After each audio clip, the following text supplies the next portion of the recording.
شیخ کرامو او د اسلامي امارت محترم وزیر صاحبانو، ګرانو مجاهدینو او د تحصیلات عالی وزارت محترمو منصوبینو مسؤولینو، اولا السلام علیکم ورحمة الله وبرکاته. قدرمنو شیخ کرامو، مشرانو، هغه څه وویله چې د وخت ضرورت و او ښې توصیې یې موږ ته هم وړاندې کړې. الله تعالی جل جلاله دې موږ ته د عمل توفیق را نصیب کړي. ډېرې اوږدې خبرې نه کوم، مناسبه یې هم نه بولم، ناوخته هم دی. خو څو ټکي ستاسې مخکې شریکول غواړم.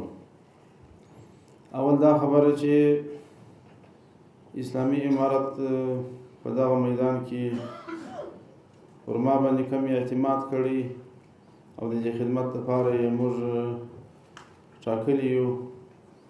دا مې د اسلامي امارت محترم زعیم صاحب حفظه الله تعالی ورعاه د هغه سره وعده ده او ستاسو قدرمنو مسؤلینو سره او د تحصیلات عالی وزارت د منصوبینو سره مې دا وعده ده چې په پوره توان د الله تعالی جل جلاله په نصرت او توفیق به په دې میدان کې خپل پوره وس کوم او د الله رب العالمین څخه نصرت غواړم. استعداد مضاعفه دی، دونه توانایي نشته را پکې. الله رب العالمین دې زموږ څخه هغه خدمت واخلي چې کوم خدمت د اسلامي امارت د محترم زعامت او د مسلمانانو په فکر کې دی. او دوامه خبره دا چې دا میدان علمي میدان دی او مهم میدان دی، لکه مخکې چې مشرانو وویل، او تر ډېره حده په دې میدان کې خدمت ډېر باریک هم وي، دقیق هم وي او مهم هم وي، او د نورو خلکو هم دې ته توجه ده چې د دغه مهم سنګره څخه څه ناڅه غلا کړي، د خپل ځان په ګټه باندې استعمال کړي. نو دلته د خدمت کولو دپاره د دې اړتیا ده چې د دغه وزارت مربوطه مسؤلین و منصوبین په پوره توان سره او په پوره اخلاص سره په دې میدان کې زموږ سره همکاري وکړي او موږ ته د خیر مشوره راکړي په چارو کې. دا زموږ حق دی پر دې باندې، او چې د اسلامي امارت د خوا څخه څوک ورته مسؤل انتخاب شوی دی د هغه پوره اطاعت وکړي او د اطاعت یې د ځان لپاره یو عبادت وبولي، الله تعالی جل جلاله د حکم تعمیل یې وبولي. خو یو شی ضرور دا دی چې په دغه سلسله کې د جریاناتو د انقلاباتو چې پر افغانستان راغلي دي، تیر شوي دي، په هر نظام کې دغه وزارت فعال و، په کار باندې بوخت و، او چې تر اوسه یې نتیجه نه ده ورکړې، مشکلات پکې پیدا شوي دي.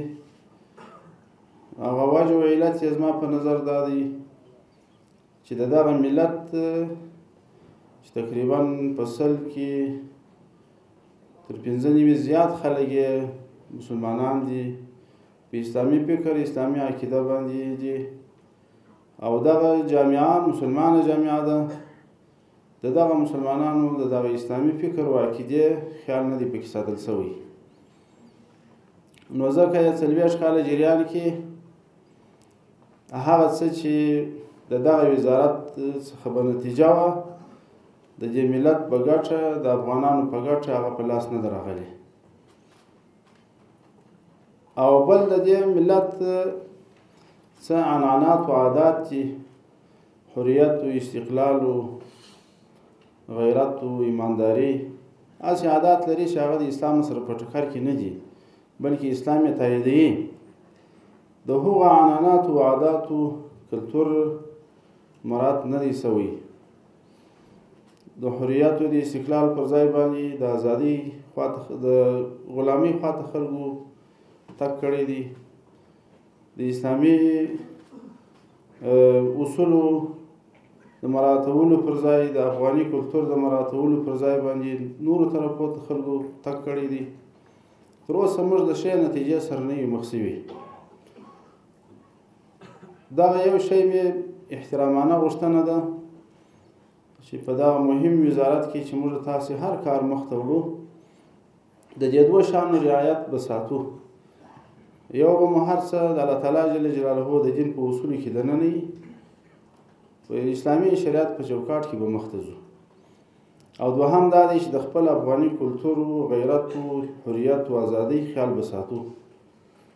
نو بیا زما دا باور دی چې الله پاک په دا میدان موږ تاسو ته اسانه کوي او د مشکلاتو سره به نه مخ کېږو، د ستونزو سره به نه مخ کېږو. او یوه خبره چې مخکې شیخ کرامو هم وکړه او مشاهده هم ده، جنجال چې را جوړ دی هغه د نفرتونو سره جوړ دی، د بې اعتمادۍ څخه را جوړ دی، د دښمنۍ څخه را جوړ دی. خو د اسلامي امارت دغه یوه طریقه و اصل او د اسلامي امارت تګلاره د ورونو سره شریکوم چې اسلامي امارت د نفرتونو دشمن دی، اسلامي امارت د اخوت کور دی، اسلامي امارت د محبت کور دی، اسلامي امارت د افغانستان د مسلمانانو د عزت و مال و ابرو د ساتلو کور دی. دا تاسې را سره ومنئ، دا واقعیت دی. هغه په دې وجه باندې چې ابتدا د دې نظام چې سوې ده 25-24 کاله د مخه چې په سر کې دا نظام را شروع سو، اسلامي امارت مقابل کې د چا را شروع سو؟ په مقابل د نفرتونو کې را شروع سو. د مرکز سره ولایات نه و په ارتباط کې، ولایتونه د ولسوالیو سره نه و په ارتباط کې، د ولایتو په مرکزو کې هر قومندان ځان ته یو څوک و، په هر ښار کې جګړې روانې وې، نفرت و، دښمني وه. د دغه دښمنیو په نتیجه کې بیا د ډېرو افغانانو مال و اولاد و هر څه ضایع وه، یو تباهي په ملک کې جوړه وه. د دغه نفرت د ختمولو او د وحدت د راتللو او د یو مستحکم نظام په هوډ باندې دا نظام را شروع شوی دی. الحمدلله چې په تېر وخت کې د امریکا تر اشغال د مخه 95% خاوره د دغه شرور و نفرتونو څخه پاکه کړه، یو واحد اسلامي نظام حاکم و. بیا چې کله زموږ استازي پر خاوره باندې یرغل وسو، د یرغل په نتیجه کې بیا هم مختلف کوششونه د کفارو روان وه. د نظامي جګړې تر څنګ یې کوشش دا و چې د افغانستان مسلمانان چې په یو فکر، یوه عقیده او یو مذهب باندې روان دي او الله پاک یو وحدت ورکړی دی، ډلې نشته پکې. ډېر کوششونه وسوه چې پر یوه خوا او بله خوا باندې خلک سره تقسیم کړي، د سني و د شیعه په نامه باندې، د سلفي و د حنفي په نامه باندې، او د مذهبي و بل په نامه باندې. د کفارو ډېر کوششونه په دې میدان کې وسوه، خو د جهاد او د قربانیو برکت و. په 20 کاله جریان کې الحمدلله دښمن په دې نه وتوانېدی چې د افغانستان مسلمانان سره تقسیم کړي. الله پاک د وحدت و د اتفاق د افغانانو وساتي. بیا د اسلامي امارت کارکردګي دا سوه چې 20 کلنې فتح وروسته، 20 کلن جنګ په نتیجه کې د فتح وروسته د اسلامي امارت زعیم علي قدر امیر المؤمنین صاحب حفظه الله تعالی هغه بیا داسې د یو محبت و د اخوت اعلان وکړي ټولو هغه خلکو ته چې هغه 20 کاله په مقابل کې د مجاهدینو د افغانانو جنګېدلي وه.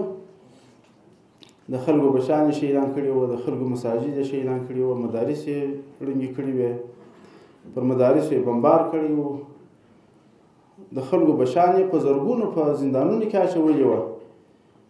هغه ټولو ناخوالو ته د پای ټکی کښېښوي، ټولو ته یې عفو اعلان کړ.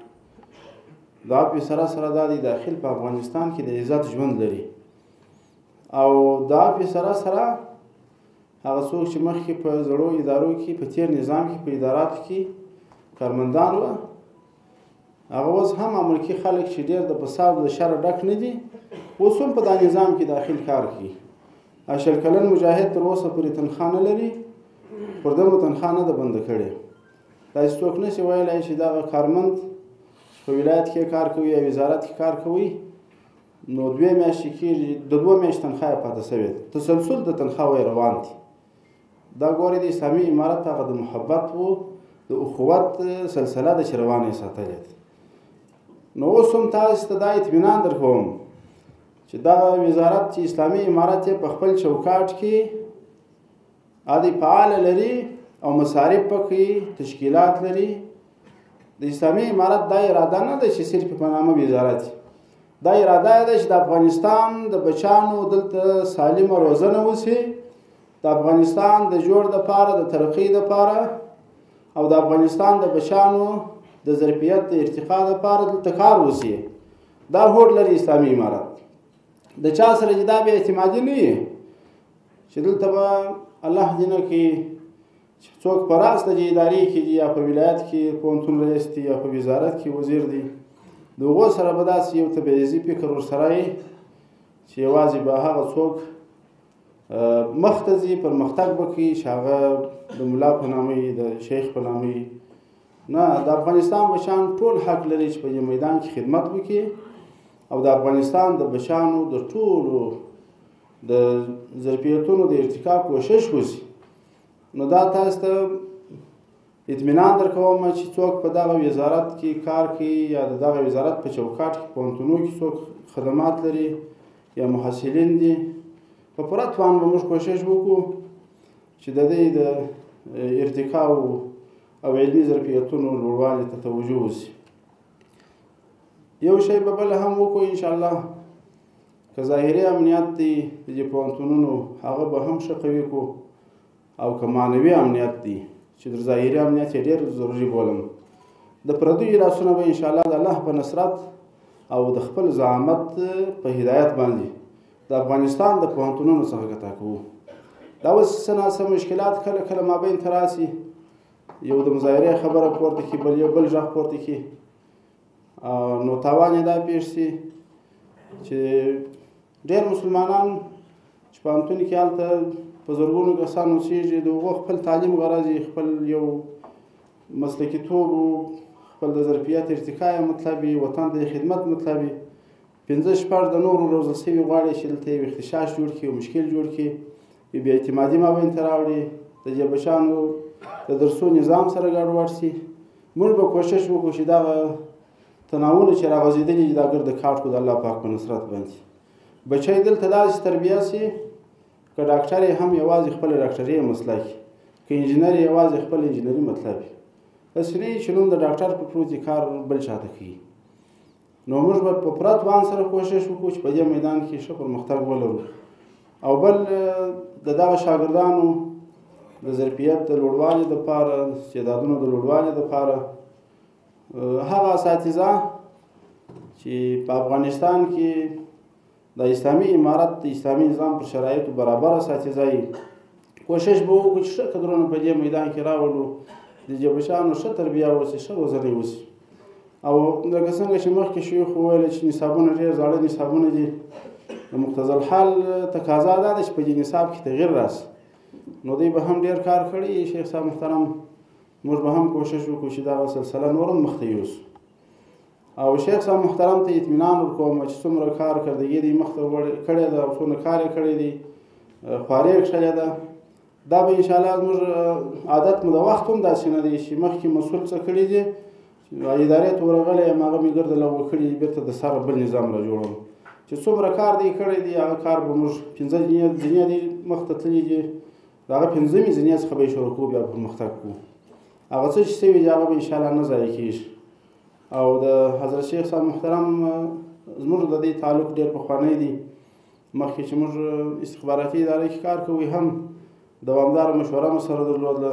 او زموږ په غوښتنه یو ښه کتاب د استخباراتو مربوط د لیکلی هم دی چې ډېر د ښو فوایدو څخه مستفید کتاب دی. نو نور مو هم ډېرې مشورې او تعلقات مو سره ښه دي. اراده مو ده چې په دغه سلسله کې بیا هم د مشورې استفاده وکړو او هغه څه چې دوی کړي دي هغه انشاءالله موږ مخته یوسو. او کوشش داسې دا وکړي قدرمنو استادانو، محصلینو، د وزارت مربوط منصوبینو په کارو کې اخلاص، محبت، اعتماد په دې فضا کې به کار کوو.